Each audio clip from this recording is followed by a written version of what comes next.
Welcome to Spirits of Whiskey. We explore the wide world of whiskey through the many colorful personalities who make it, promote it, write about it, and more. With each podcast, Kerry Moynahan, a certified bourbon steward and bartender, and yours truly, Philip Dobard, director of the cocktail collection, interview whiskey's most important names. From high-profile makers, blenders, and ambassadors, to out-of-the-way innovators and remote pioneers. Join us as we discover the people and elements that give the water of life its spirit. It is August 19th, 2020, and you're listening to episode 14. Today, we talk chicken cock with Gregg Snyder. But first, stay tuned for this week's Whiskey Chronicles.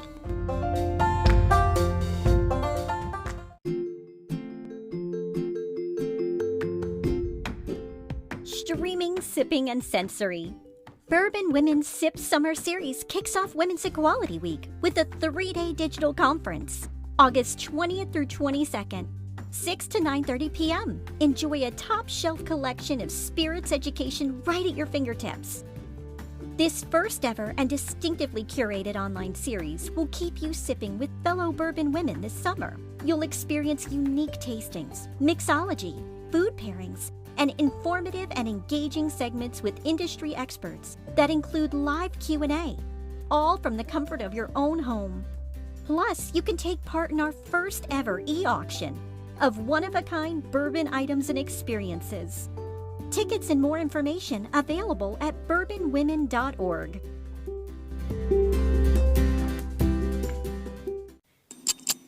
The 18th Amendment of the U.S. Constitution, better known as Prohibition, took effect on January 17, 1920.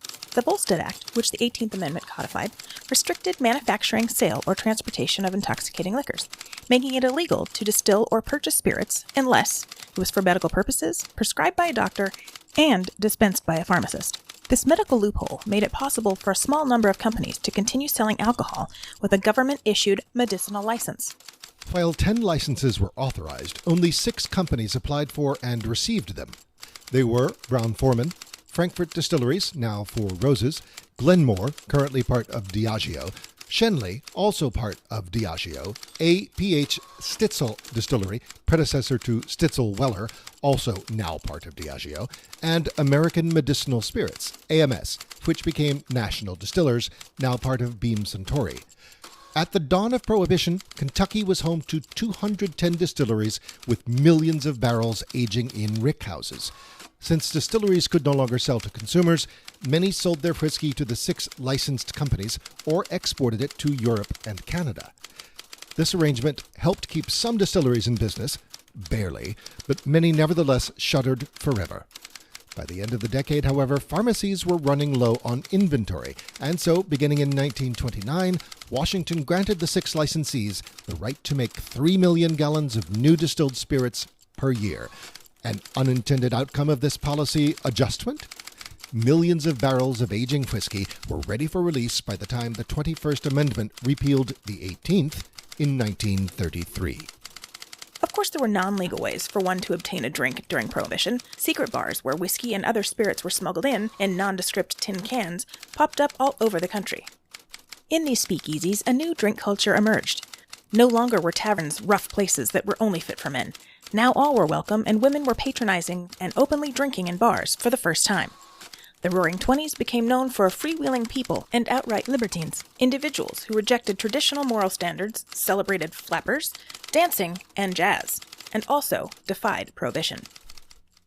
Chicken cock whiskey, quote-unquote the famous old brand, was smuggled into Prohibition-era speakeasies, such as Harlem's The Cotton Club, and is now being resurrected. We'll learn about this whiskey's past, present, and future when we speak with today's guest, Gregg Snyder.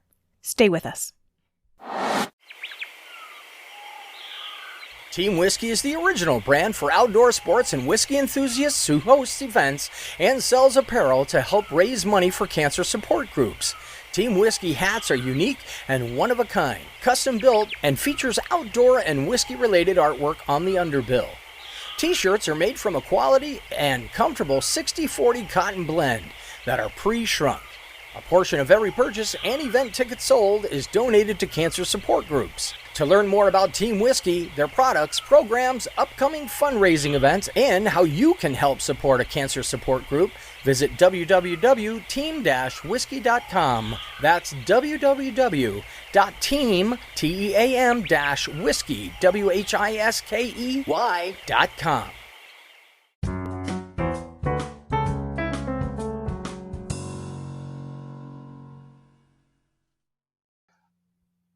Today on Spirits of Whiskey, we're fortunate to have with us someone whose CV screams Johnny Whiskey Seed, Mr. Gregg Snyder, Master Distiller at Chicken Cock Whiskey.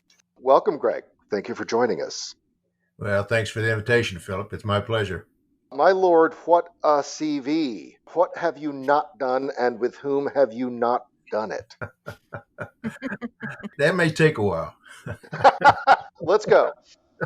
Okay, well, my history in the spirits industry dates back to 1978. Right after I got out of college, I attended Indiana University, had a business degree, and You're from Indiana, yes? yes, well, I've lived most of my life in Indiana, but grew up through junior high school, and college here. So, and right close. I live in southern Indiana, and close to where 95% of bourbon whiskey is made in Kentucky. So, Right. Tell our listeners the town in which you live, because I don't think there's a name more colorful. yeah, I actually live in Floyd's Knobs, Indiana. It's right across the river from Louisville, Kentucky. Floyd's Knobs. Does that have a story in and of itself? Like, what? I mean, No, the Knobs are a set of hills, actually. Okay. We call it the Ohio Valley. Where I grew up in New Albany, which is the city right next to Floyd's Knobs, that's down in the valley, basically. And Louisville's kind of in the Ohio Valley as well. But the Knobs are just a small, I won't call them mountains because they're not tall enough to be called mountains, but as they call them, knobs. like foothills? Yeah, pretty much foothills. Interesting. I have not heard that term. Pretty much foothills. Okay. All right. Very good. So, 42 years, I hear? Right, yeah. So I started in the industry with Joseph E. Seagram and Sons. They had a facility in Louisville, Kentucky at that time, and interviewed with them and actually was offered a job as a frontline supervisor.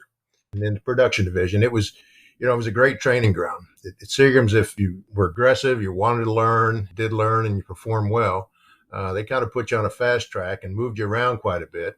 So in the 5 years that facility operated, I basically worked in every single department within that facility, every single production department, from just the distillery to the dryer house to the barrel warehouse, filling barrels, putting barrels in the warehouse, taking barrels out, dumping barrels, filtration, blending, processing, bottling, receiving, shipping, maintenance, quality.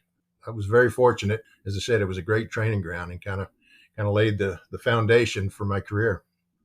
That's wonderful. They say, I mean, now you're a CEO. They say that, the best CEO is someone who can do at least a creditable job of every function on the shop floor. Yeah. And it sounds like you got that opportunity.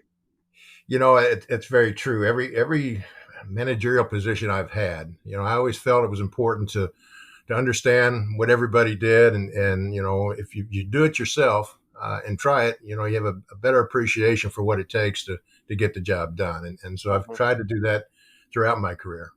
Now, you've done a lot of service work as well, advancing and advocating for the industry by the Distilled Spirits Council.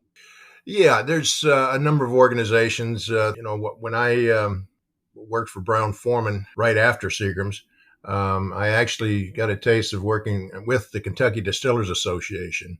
And then from Brown-Forman, I ended up being managing director at the Wild Turkey Distillery. And that's where I actually served on several committees in Washington, D.C. with DISCUS. It's the Distilled Spirits Council. Wow. But there again, at Wild Turkey, I was also still on the board of the Kentucky Distillers Association. I actually ended up becoming chairman at one point as well. So, okay. Well, you've been busy. Well, it's one of those things I've always believed in. It was taught well early in my career that, you become an advocate for the industry, an ambassador for the industry. It's not just about your brands and what have you, but you try to be a good ambassador to promote the industry in general. Right. So your company is Grain and Barrel Spirits. How is it different from your previous ventures? So I worked for Grain and Barrel Spirits in the capacity as a consultant. About 3 years ago, I decided to step away from the corporate rat race and actually ramp up my retirement plan. And that was not to retire, but to actually start my own consulting company and share my years of experience and knowledge that I picked up in the spirits industry. And I was lucky early on. I picked up a couple clients when I first started, and Grain and Barrel was one of those. And I met the founder, Marty Antela, who's the founder of Grain and Barrel Spirits, and he had acquired the Chicken Cock whiskey brand. With Chicken Cock whiskey, Marty hired my consulting services first to kind of help him with the supply chain. But Marty shared his vision of Chicken Cock, and that was to resurrect it back to Kentucky. And, when you're getting in the bourbon business, and whiskey business in general, you just don't make it one day and bottle it the next. You got to be patient. Right. It's the long game. You're playing the long game. It is indeed. And there's investment and a lot of patience involved that, hopefully over time and aligning to mature properly is going to come to fruition. So Marty shared that his vision with me. And so we looked in the Paris, Kentucky area where Chicken Cock whiskey actually originated in 1856. It's an old brand. And there's a lot of history, pre-Prohibition, during the Prohibition, and post-Prohibition. But in the 1950s, the distillery burned down. It survived Prohibition. It did. The distillery shut down, like many distilleries during that time. They actually sold the brand to a Canadian company, Chicken Cock brand, to a Canadian company up in Montreal. And they actually made a rye whiskey, put that whiskey in a bottle, and actually put it in a tin can because it protected it when they bootlegged it across the border into the United States. But actually, Chicken Cock, that's one of its claims to fame. It was actually the house whiskey at the Cotton Club, which is probably one of the most famous speakeasies during that era. Indeed. Wow. In Harlem. Yeah, absolutely. Yep, exactly, in Harlem. Now, this was and is to a degree still known as the famous old brand. How did it arrive at that moniker? That was given by its original owner, James Miller, who started the brand. And it was just kind of a catchphrase, I think, that started. And then he hadn't been in the business very long. And when he passed away, he had a very loyal clerk by the name of George White. And Mr. White, of course, he didn't have the money to buy the business, but he picked up a few investors. And between them, they actually acquired the distillery, started back up, and actually kept the Chicken Cock brand going. And some of the original bottles. There's a museum. You ever heard of the Oscar Getz Museum down in Bardstown, Kentucky? No. I have not, no. If you ever come to Kentucky, you need to go to see the Oscar Getz Museum. It has the full history of bourbon whiskey and whiskey in Kentucky in general. Okay. And they have a lot of the old bottles, pre-Prohibition bottles that they have on display down there. And it's pretty fascinating. But one of the bottles, they have that. And Mr. White actually made a tribute to Mr. Miller. He said, James A. Miller, famous old brand, Chicken Cock whiskey. And so that's kind of how that moniker kind of stuck. All right. Now, I'm a sucker for resurrected brands, and a number of major brands and portfolios have resurrected, particularly bourbon and rye brands. When did this brand shutter? It was in the 1950s, actually. The distillery burnt down, and it was owned by National Distillers at that time. Actually, back up a little bit, the National Distillers acquired the brand from the Canadian company before Prohibition ended. National was one of the big companies that actually had the money to buy a permit to make medicinal alcohol. And so they started the distillery back up before Prohibition actually ended, before it was repealed. And they actually were making Chicken Cock, and it had the medicinal alcohol label on it. Some of those bottles actually exist down at this Oscar Getz Museum I was telling you about. So, so in the 50s, it burnt down, and they made a decision not to rebuild it. And so the brand just sat idle. It was a registered brand, but it sat idle. And then long around, 2011, 2012, Monty actually acquired the brand. And again, had this vision to resurrect it. All right. Very good. Now, how many standard issue whiskeys do you make? Right now, we've got two of our primary brands. We have the Kentucky Straight Bourbon Whiskey and also the Kentucky Straight Rye Whiskey. But we've come out with a number of different specialties. Currently, we're still sourcing whiskey to bridge the gap until ours becomes of age. Okay. I've talked about the resurrection. Well, one of the things I did through my consulting services was to help negotiate a contract. And we are working with a company called Bardstown Bourbon Company. Are you familiar with them? Indeed. I've heard of them. Yeah. Yeah, they've been in business now about 4 years, I guess, when they actually started up. And in my previous life, before I started the consulting business, I actually did some work with them and negotiated a contract for another company. But they're a great company. They have what they call a collaborative distillation program. And essentially, what I did through our agreement, I basically give them our mash bill, which mash bill for our chicken cock whiskey is 70% corn, 21% rye, and 9% malted barley. And so I gave them that. I also gave them all the work instructions as far as, the time and temperatures that they need to cook the corn, the rye, the malted barley, and then also gave them all the specifications for the fermentation and distillation. And then I also go out and I selected the barrels for the original batches. We laid down our first 600 barrels in August of 2018. So it's going to be at least 2022 before that whiskey becomes of age and we can actually start bottling it. Okay. All right. So you give them, with Bardstown, you give them the recipe, you give them all the specs, and they execute.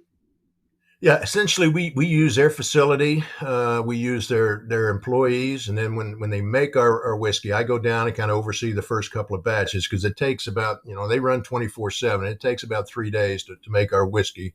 Mm-hmm. Next year we're doubling up on it, so it's going to take about between 6-7 days to actually produce it. But I go down there for the startup of it and go through it with them for the first 2 or 3 batches, just to make sure that they're following specifications right.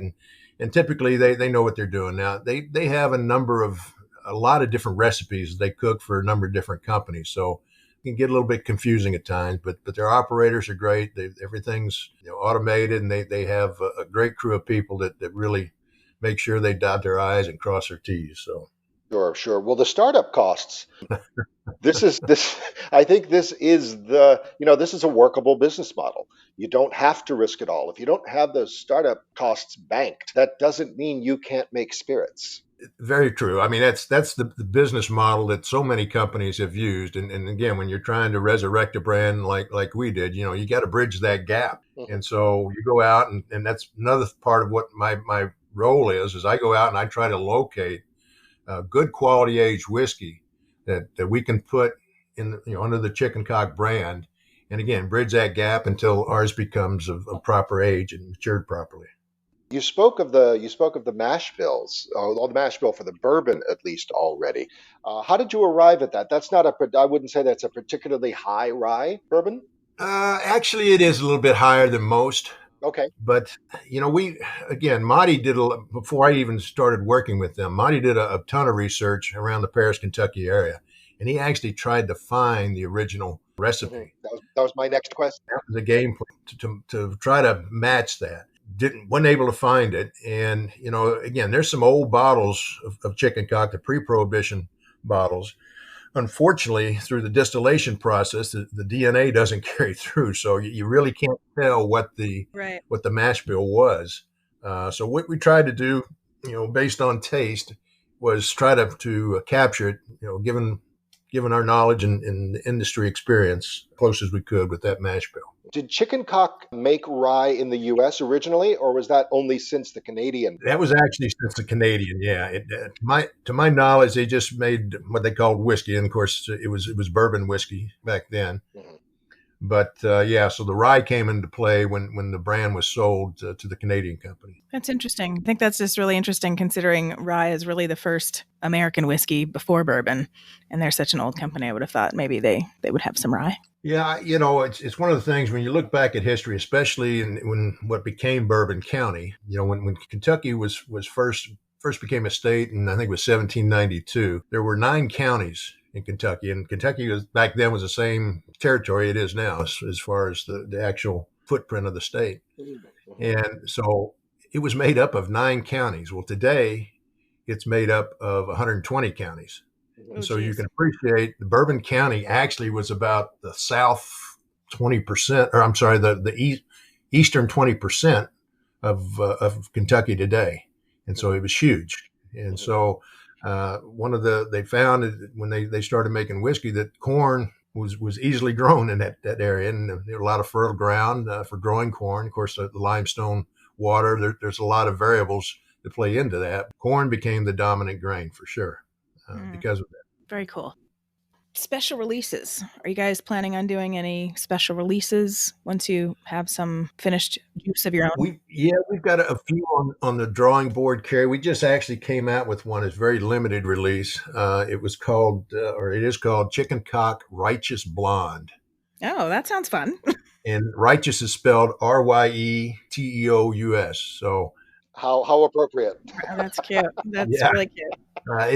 We kind of did that. I mean, again, it was a way to get around some of the labeling rules and regulations, but it had a connection there. And what we did, it actually was our second collaboration with a company called Goodwood Brewing Company that are based in Louisville.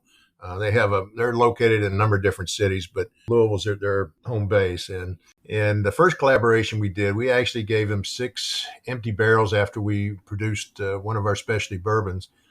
And they put a walnut brown ale in those barrels, and it was in there about 6 to 8 weeks, I guess. When they dumped the beer out, we got those barrels back and put bourbon back into those barrels and tried to finish them in with that walnut brown flavoring in it. And that was called Chicken Cock Beer Barrel Select, and it did quite well.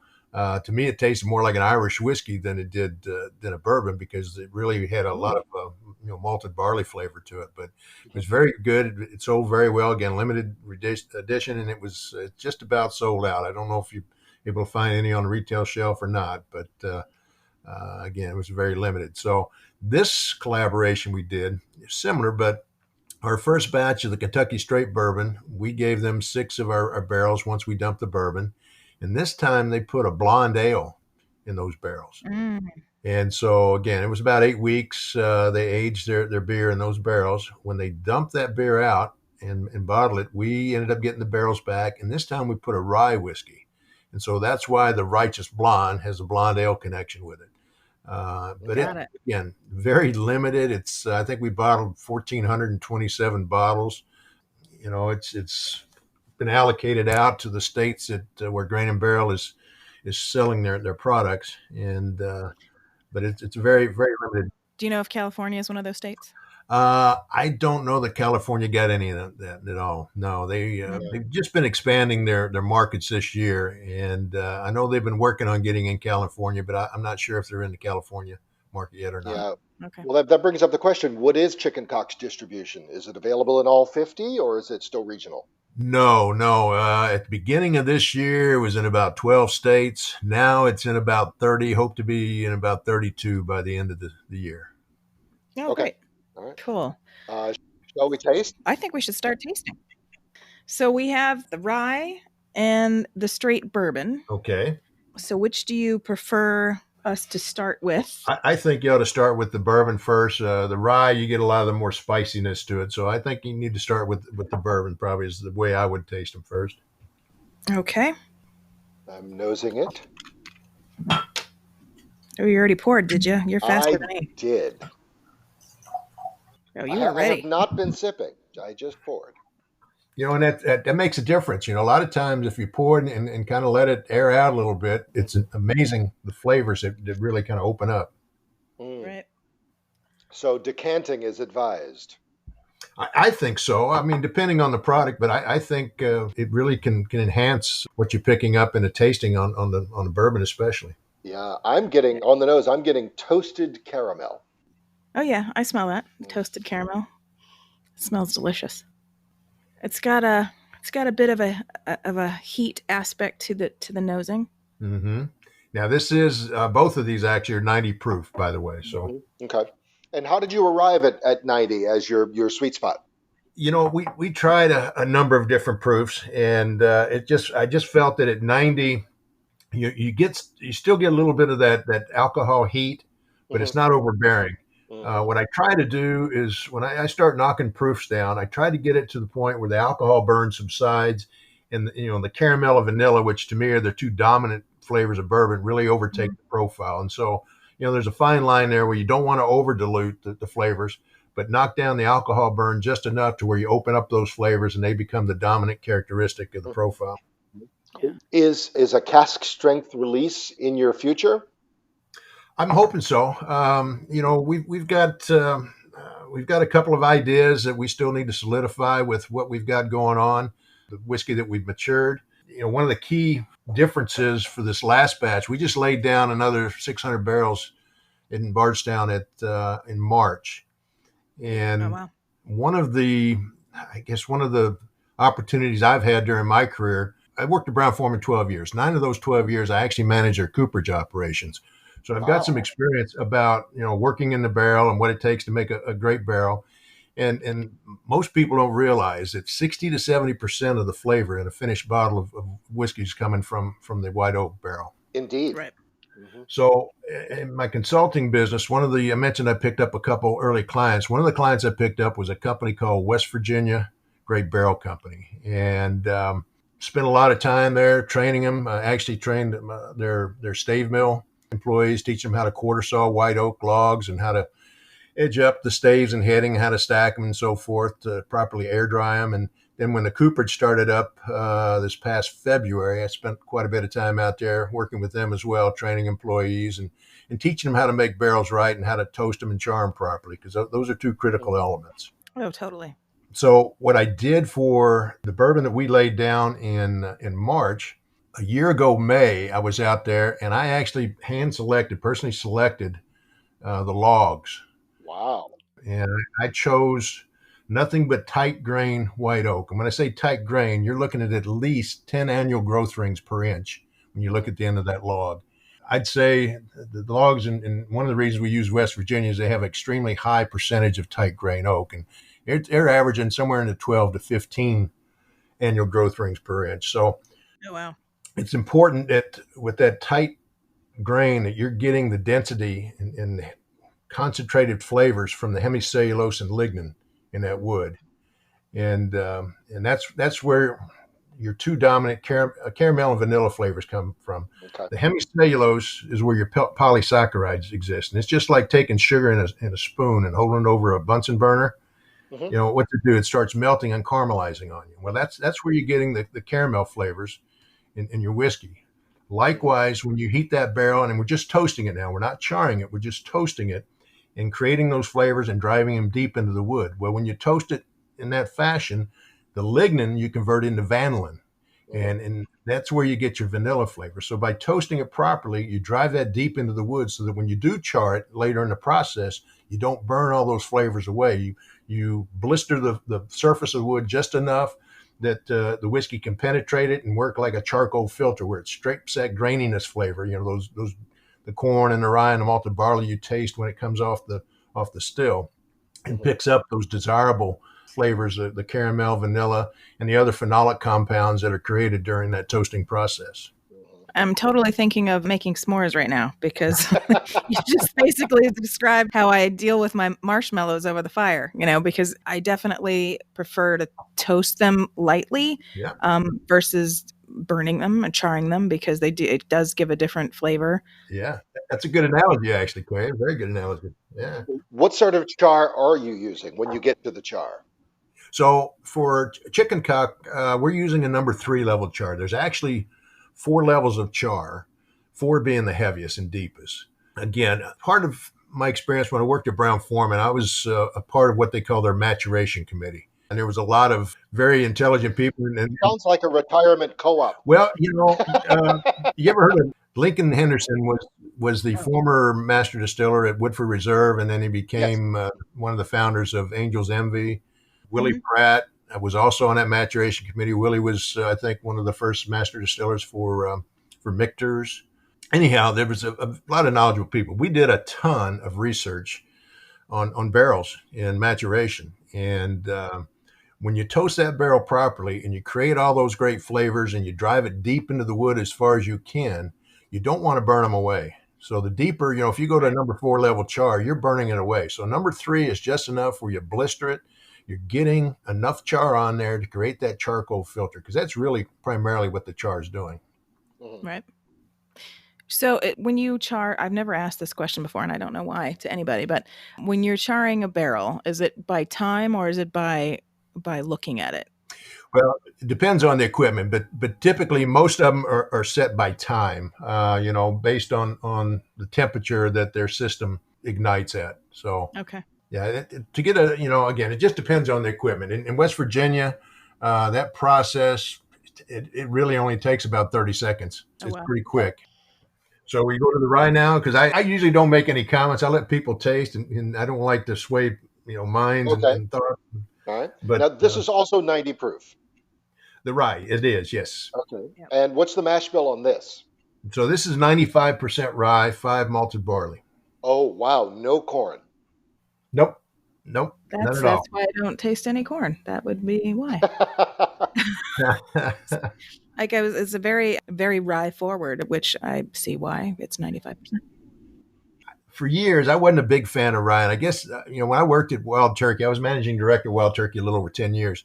And we had a rye whiskey. We didn't sell a lot of it, but it was like 30 some odd percent corn. It just didn't have the flavors that I like. Now, when some of these 95% rye started coming out, I tried them and I thought, wow, these are fantastic. I mean, if you really like the spice and the peppery notes, Yeah. man, these are, I think it's a great formulation. Definitely has the peppery notes. I like it. Yeah. This is wonderful. And I actually really like the bourbon, and I'm usually a rye over bourbon, but I don't know. I think they're about equally the same. That's the beauty about tastings, Kerry, is that there is no right answer. Everybody's palate I is know. different, and so it's what you like. It's like a lot of these ratings. We send samples to different organizations, and we just got, I think it was the Ultimate Spirit Challenge. Both of these got a 94 rating actually, which is pretty strong. It is good. And others, they don't score as high. So again, it's there is no right or wrong answer. Like I said, it's just what you like. Right. Now, Nope, they're both delightful. now with the rye, is this wholly yours, or is this also an attempt to match the old Canadian recipe? We didn't try to match the Canadian recipe. We went out and part of what I did was to try to find something that I felt really had a great flavor. I didn't look at the age. I actually tried samples from a number of different distilleries, and believe it or not, this came from Bardstown Bourbon Company. Mm-hmm, mm-hmm. Oh, We're actually working with them to make rye for future offerings as well. That's my next question. Yeah, it's great stuff. it is great stuff. Wonderful. I'm very impressed with both of them. Yeah, likewise. So, cocktails. We ask this of all our guests. What is your go-to? Not what is your favorite, but what is your go-to? Do you have a preferred category? Stirred or shaken or built? Base spirits? It's most often whiskey, but sometimes our guests surprise us. Yeah, typically mine's on the rocks, but that's, That's how I do my cocktails too. yeah, it really simplifies things. But neater on the rocks is how I prefer to drink bourbon. Likewise with the rye. When you get a good flavorful rye like this with the complexity of flavors it has, same thing. I like it neat or on the rocks. However, I've made some old fashions and Manhattans with this rye whiskey that I think are just phenomenal. I mean, I could imagine. Yeah, I can totally see that. yeah, with the complexity and the spiciness of it, and the flavors are just wonderful all over the place. They're great. Yeah, and I would say, often I have a preference for a black Manhattan, but I'm thinking with this, there's so much complexity in the rye that you don't want an Amaro and all of that herbaceousness doing battle with this. And when you go with the vermouth, I'm thinking you might want something that is, has a more restrained botanical mix. Right. I prefer actually if I want to make a cocktail, I'll pull out the rye and I make an old fashioned. And the simple syrup I use makes a huge difference. It's just, it's a half cup of white sugar, a half cup of brown sugar, and a cup of water, and then I just dissolve it. Oh, nice. But it makes a great simple syrup. Yeah. I always like making my own simple syrup because you can get to play with some of the flavors in that, which then Indeed. in turn plays with some of the flavors in your cocktail. Indeed. Yep. Well, Greg, this has been delightful. Now, the pleasure's been mine. Like I said earlier, I appreciate the opportunity to speak with you guys. And, you're talking my favorite subject, and that's good old whiskey. Well, we're talking our favorite subject too. Indeed, you are a spirit of whiskey. You are. So when do you think you're going to have your very first release of the stuff that you put down? Do you have a goal date, or you just... I think the game plan right now is it's going to be, like I said, late 2022. Of course, the whiskey that we just laid down in March, that I actually personally selected the logs and actually oversaw the production of the barrels and oversaw the production of the whiskey and the whole from start to finish, as I say, from bark to barrel to bottle or from bourbon to bottle, the 4 Bs. Nice. It'll be ready in 2024. Okay. Patience is a virtue, as they say. And so we'll just wait till it's at least 4.5 years old. And again, we will probably be, we've got some discussion as far as to lay out the brand strategy going forward, but there's definitely going to be some renditions that we hang on to longer, and we'll have some barrel picks as well. So great. Yeah. Well, thank you so much for joining us today on the show. This was all very fun and exciting, and I'm very excited to watch chicken cock grow, if that's kind of a bad way to say it, I think. I'm excited to watch your company grow, and I'm excited to taste this when the stuff that you've laid down is all your own, because so far what you've done with the sourced whiskey is delicious. Well, if you folks ever get to Kentucky, give me a holler, and I'd love to show you what we're doing. Absolutely. It's been known to happen. All right. Well, thanks again, Greg, and we'll keep in touch. Thank you so very much. Appreciate it. All right. Take care. World of Wheezy is up next. Stay with us.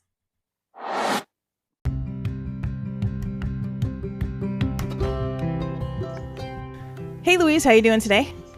I'm doing well on this fine Sunday. How are you? I'm good. I'm glad you were able to make it on the weekend here to review this wonderful chicken cock whiskey.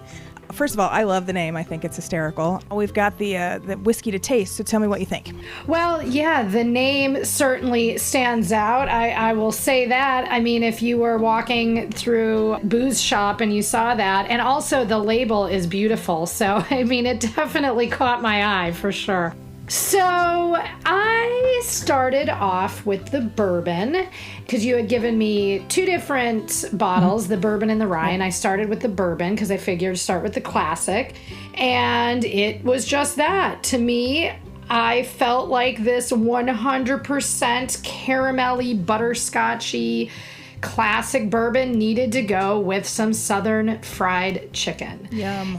And I thought I wanted to add a little bit of a twist to it. So with my fried chicken, I'm going to serve it with an orange chili crisp. And if there are people listening and are not familiar with chili crisp, it's a condiment. It's an Asian condiment made many different ways throughout various parts of Asia, China, Southeast Asia, such as Thailand and Vietnam. There are many variations of this, but essentially what it is a chili pepper, shallot, garlic.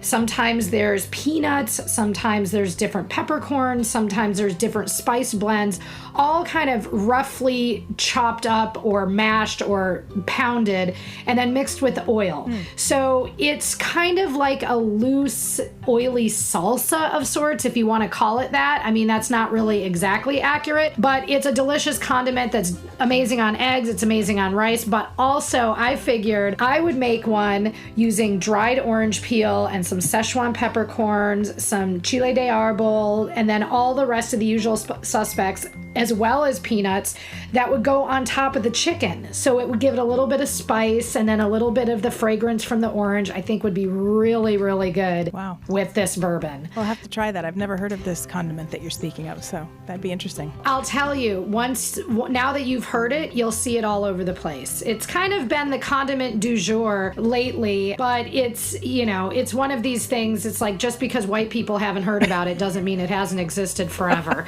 So there's my 2 cents on that one. And with fried chicken and bourbon, it's gonna rock and roll hoochie cooch. So great. So that's what I'm thinking about with the bourbon, with the chicken cock bourbon. So what do you think about the rye? The rye, loved it. I mean, rye whiskeys are probably my favorite, so I'm a little bit biased there. But with the rye, I wanted to pair it with a Kentucky classic, the Hot Brown, which is an open-faced turkey sandwich that is topped with the Mornay sauce, which is like a cheesy cream sauce, tomatoes and bacon. It is a sandwich. Oh my gosh, that sounds great. I mean, anyone that's ever been to the Kentucky Derby most likely has had this sandwich, I would hope at least.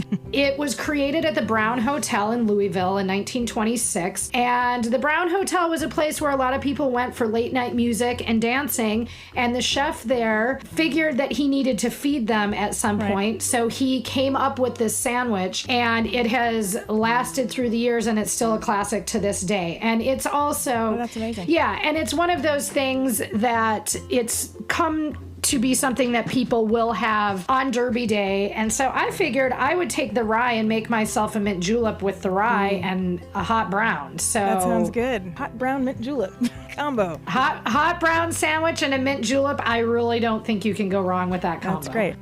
Well, thank you so much. I think that's definitely something that I haven't tried before, and I think many of our many of our listeners will agree. That sounds like a very interesting combination. And you got to get out, Kerry. I know. You got to leave California. Well, once this lockdown is really over, I plan to go all over the place. Anyway, thank you so much for your input on these two expressions from Chicken Cock. Can't wait to see what else they're going to come up with. But yeah, thank you for your ideas, and we will talk to you next week. Sounds good. I'll talk to you guys then.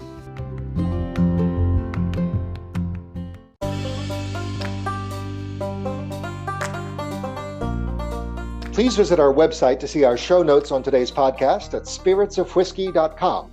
That's whiskey with an E. We'll include links and supporting documents from today's Whiskey Chronicles, as well as tasting notes and recommendations from today's World of Wheezy.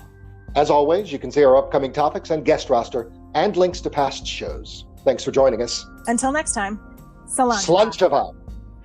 Spirits of Whiskey is a production of First Reel Entertainment and the Center for Culinary Culture, home of the Cocktail Collection, and is available on Anchor, Spotify, and wherever fine podcasts can be heard.